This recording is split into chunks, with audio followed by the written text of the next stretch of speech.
श्रृंगवेरपुर आ गए, केवट के पास। बहुत देर से केवट के SMS आ रहे हैं कि महाराज जल्दी आओ, बहुत देर हो रही। तो मुझे भी बहुत कथा काटनी पड़ी। वो केवट ने नाक में दम कर दिया मेरे फ़ोन में। मैं समझता हूँ 20 SMS हैं, 20 है ना ये कैसे। रात्रि को प्रभु ने गोह ने स्वागत किया।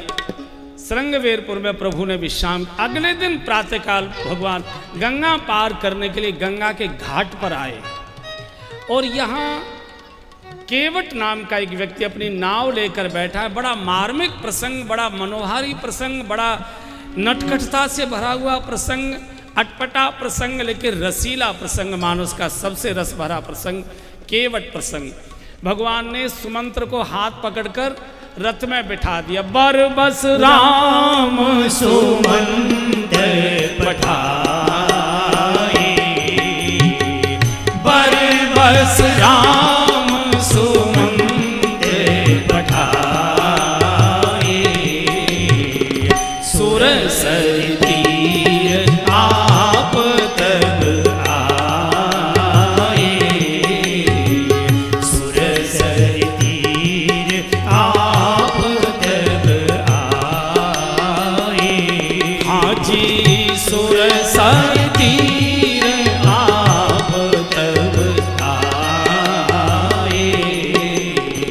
सुरसर तीर आप तब आए।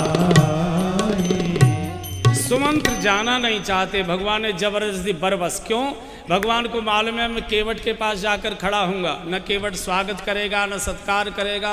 और ये प्रधानमंत्री, इनको प्रोटोकॉल की चिंता होगी, कहीं मारपीट न कर डालें उसके साथ। और मैं जो उसके साथ रसभरी क्रीड़ा करना चाहता हूँ उसमें विघ्न होगा। तो कहा महाराज आप अपने राज्य में जाइए, अब मुझे मेरे राज्य में जाने दीजिए। अब मेरा प्रेम का राज्य है, और प्रेम में तो छोटे बनने का ही आनंद है। प्रेम का मतलब क्या है? जब 80 वर्ष के दादाजी 3 वर्ष के पोते के साथ उतने नीचे झुक के तुमने नाई नाई तल ली, तुमने दूध पी लिया। जब दादाजी पोते बनते हैं रस तब आया करता है, जब तक बुद्धि रहती है रस नहीं आता है। तो प्रेम का मतलब ये है जो जितना झुक गया उतना ही प्रेम का रसास्वादन कर सकता है। जो छोटा हो गया, प्रेम में अकड़ दूरी कर देती है, प्रेम में समर्पण रस का आस्वादन कराता है। भगवान केवट के पास आ गए। केवट नाव में बैठा है, ऐसे न नमस्कार कर रहा है न खड़ा हुआ। आइए आइए पार होना है, कुछ बोल नहीं रहा है, कुछ नहीं बोल, कोई एटिकेट, कोई इसको व्यवहार आता ही नहीं है। मैं 2 मिनट इस पर जरा विषय से इधर लगाना चाहूँगा। केवट के द्वार पर भगवान बिना बुलाए आए। रात्रि को इसी के गांव में झोपड़ी में भगवान टिके थे। सारा गांव दर्शन करने गया था, ये भी गया था। इसने ने कहा सर कल की प्रातःकाल कृपा हमारी नाव पर कर दीजिए, आप और किसी नाव में बैठिए, सरकार मेरी नाव पर। ऐसे लोग साधु को कहते हैं महाराज हमारे घर पधारिए, हमारे घर पधारिए। केवट ने ये भी नहीं कहा, सवेरे भी नहीं बोल कर आया, कोई लेना देना नहीं। तो अभी भगवान केवट की नाव पर आए। और भी नावें बहुत थी, इसकी तो बड़ी पुरानी नाव थी, जर्जर एकदम, बढ़िया से बढ़िया नाव, झंडी लगी हुई खड़ी थी। भगवान उधर देखा ही नहीं, सीधे। हम सब चाहते हैं कि भगवान हमारे पास आए, हम सब चाहते हैं भगवान हमारे पास आए। मंदिरों में और तीर्थों में धक्के खाने से नहीं आएंगे। कैसे आएंगे इसका दर्शन कर लीजिए। इसलिए मैंने कहा मैं 2 मिनट इस पर लगाऊंगा। भगवान को प्राप्त करने के 2 मार्ग हैं। वेद में 3 मार्ग बताए हैं, ज्ञान मार्ग, कर्म मार्ग और भक्ति मार्ग। हम लोग ज्ञान मार्गी नहीं है, हम लोग कर्म मार्गी भी नहीं है, हम लोग भक्ति मार्ग है। सबके घर में मंदिर है, सबके घर में पूजा घर है, सबके घर में गोपाल जी हैं, सबके घर में चित्रपट है, सब सगुण साकार के उपासक है। हम लोग भक्ति के मार्गी। भक्ति में भगवान को प्राप्त करने की 2 पगडंडियां हैं। मार्ग में से भी पगडंडी होती है ना, ध्यान से सुनिए प्रसंग, जिनको भगवान चाहिए उनके लिए बोल रहा हूं। भक्ति में भगवत प्राप्ति के 2 मार्ग हैं। पहला, या तो इतने भोले भाले सीधे सरल बन जाइए, बिल्कुल भोला, बिल्कुल सीधा, बिल्कुल बावला, बिल्कुल भोला भाला। और आप सब मेरे सामने गृहस्थी बैठे, जब तक बालक भोला भाला बालक के रूप में रहता है, तब तक वो माता पिता की गोद में कंधे पर रहता है, और जैसे ही बालक बड़ा होकर चतुर चालाक होने लगता है, माता पिता से दूर होने लगता है। फिर पिताजी ऊपर तो बेटा नीचे, पिताजी नीचे तो बेटा ऊपर, पिताजी सो रहे हैं तो बेटा जगा है, पिताजी जगे तो बेटा सोने का नाटक कर रहा है। बाप से बचा बचा बचा बचा रहता है। बालक जब चतुर हो जाता है तो बाप भी कह देता है, देखो भगवान का मोह कपट छल छिद्र न भावा। बाप भी लड़का जब नालायकी करता है तो बाप भी कह देता है अपनी पत्नी को, उसे समझा दो, जो करना है उसको करे, जो दिख है सो करे, हम नहीं टोकेंगे, बस एक बात कह दो, हमारी आंखों के सामने ना आया करे, हमारा खून न जलाया करे, कुछ भी करे हमारी आंखों के सामने ना। तो ऐसा व्यक्ति भगवान कहते हैं मुझे भाता ही नहीं है। मोही कपट छल छिद्र न भावा, बिल्कुल भोला भाला सीधा सरल है एकदम, जिसको कोई सामान्य व्यवहार भी नहीं आता। आप कल्पना करो, हम लोग रिक्शे में बैठते हैं, अब बस अड्डे से उतरते दिल्ली अड्डे से, और रिक्शे वाला अगर रिक्शे पे बैठा है वो भी सवारी देख के कूद जाता है गद्दी से, गमछा उतार के गद्दी साफ करता है, आओ बाबूजी कहाँ चलोगे, यहाँ चलोगे कि वहाँ चलोगे, वो भी बात करता है। ये बिल्कुल ऐसे बैठा, कोई मतलब। ऐसे भोले को भगवान प्यार करते। कैसा भोला होता है, शायद मैंने सुनाया हो, आपको याद होगा। एक बार ब्रज की गोपियों में वंशी के प्रति ईर्ष्या हो गई। माताओं में एक ईर्ष्या का भी गुण दिया है भगवान ने। मैं इसे दुर्गुण नहीं मानता है, मैं इसे गुण मानता हूं। तो ये गोपियां कहने लगी, ये सौत बंसी कहीं की, फटे बांस की, पोली खोखली सूखी नीरस निरया में छेद, और जब देखो कृष्ण के हाथ में, जब देखो कृष्ण के होठ पर, तो ऐसे चिढ़ती थी। तो राधा जी ने एक दिन गोपियों से कहा, चिढ़ती क्यों? अरे वंशी से जाकर पूछ लो कि तेरे अंदर क्या गुण है, वो गुण अपने अंदर ले आओ, तुम भी कृष्ण के हाथ में चली जाओगी, तुम भी कृष्ण के होठों तक चली जाओगी। तो 5-10 गोपियां एक दिन मिलकर वंशी के पास आई और वंशी से बोली, क्यों री, वैसे तो तेरे अंदर कुछ है नहीं, सूखी खोखली पोली नीरस निरे तेरे अंदर छेद, लेकिन जब देखो तब कृष्ण के होठ पर, जब देखो तुम कृष्ण के हाथ में, तो ऐसा तेरे अंदर क्या गुण है? वंशी समझ गई। वंशी ने कहा, मेरे अंदर एक ही गुण है। क्या? बोले, मेरे अंदर कोई गुण नहीं है, यही सबसे बड़ा गुण है। तुम तो गुण के गूदे से भरी हुआ, रूप का गूदा, परिवार का गूदा, पैसे का गूदा, डिग्रियों का गूदा, योग्यता का गूदा, तुम तो निरे प्रकार के गूदे से भरी हो। और लेकिन सुनो, तुम मुझे ये उल्हाना लेकर आई हो कि मैं कृष्ण के हाथ में कैसे पहुंच गई। तुमको मालूम है कृष्ण के हाथ में जाने के लिए मुझे कितने पापड़ बेलने पड़े? गोपियों ने पूछा, क्या क्या पापड़ बेला? बोले, पहले मैंने अपना तन कटवायो, जिस परिवार में मैं रहती थी, बांस के परिवार में, वहाँ से मैंने अपने को कटवा डाला, लोगों ने मुझे काट दिया, मैंने तन कटवायो। बोले, फिर मैंने अपना मन कटवायो, काटने वालों से मैंने ये भी नहीं पूछा, भैया मेरे परिवार से मुझे काट कर तो ले जा रहे हो, लेकिन मेरे साथ क्या व्यवहार करोगे? लाठी बनाओगे, चारपाई में लगाओगे, बल्ली बनाओगे, अर्थी में लगाओगे, आग में जलाओगे, सीढ़ी बनाओ, क्या करोगे मेरे साथ? मैंने ये भी नहीं पूछा, काटने वालों को मैंने कह दिया, जहाँ ले चलोगे वहीं मैं चलूँगा, जहाँ ले चलोगे सब गाइए, वहीं मैं चलूँगा, जहाँ नाथ रख लोगे, जहाँ नाथ रख लोगे, जहाँ नाथ रख लोगे, वहीं मैं रहूँगा, जहाँ नाथ रख लोगे, वहीं मैं रहूँगा, जहाँ ले चलोगे वहीं मैं चलूँगा, वहीं मैं चलूँगा, वहीं मैं चलूँगा। जाही विद राखे राम, जहां ले चलो, कोई उल्हाना, कोई शिकायत नहीं। मैंने तन कटवाया, मैंने मन कटवायो। और मालूम है क्या हुआ मेरे साथ, क्या हुआ?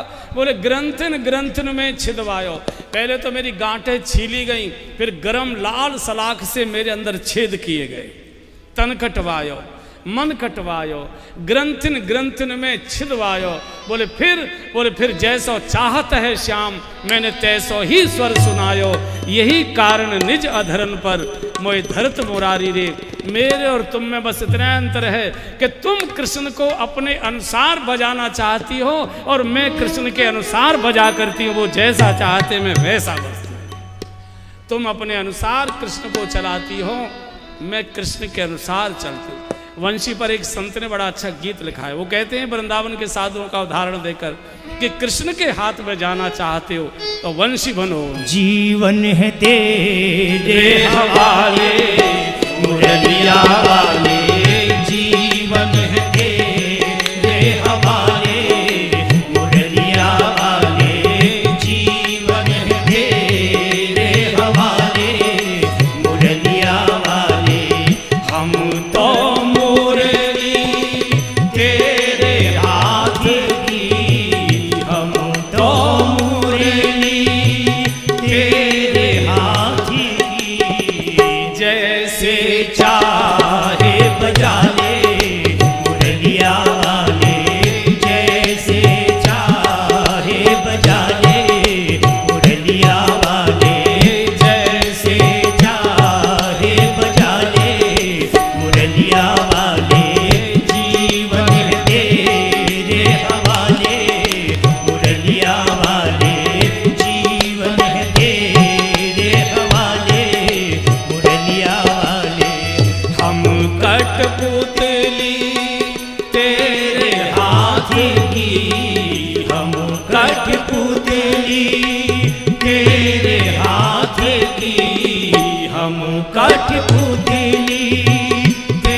चले आएंगे बिहारी, राधे राधे रटो चले आएंगे बिहारी। वो आएंगे बिहारी चले आएंगे बिहारी, आएंगे बिहारी चले आएंगे बिहारी। जी राधे राधे राधे राधे रटो चले आएंगे बिहारी, राधे राधे रटो चले आएंगे बिहारी। राधा मेरी चंदा